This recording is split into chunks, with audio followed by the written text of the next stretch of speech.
আমি ডাল ভর্তা করব।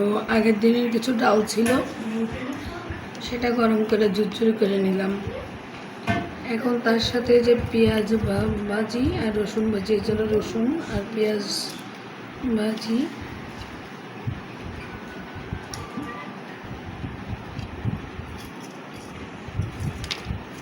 সাথে একটু শুকনো মরিচ।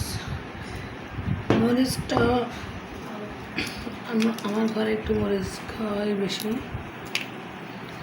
এই জন্য মরিচটা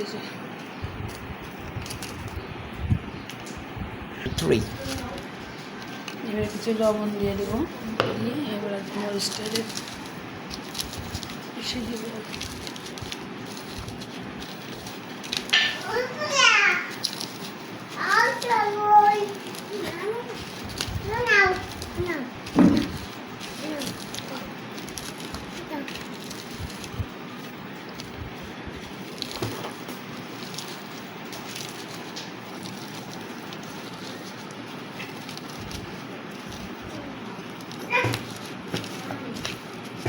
এবার পেঁয়াজ আর মরিচ আর রসুন একসাথে চটকাই দেবো।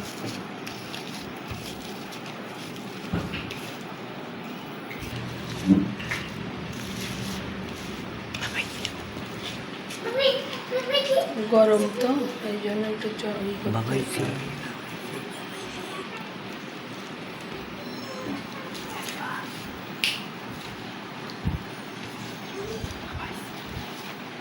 ডাল ভর্তা শেষ।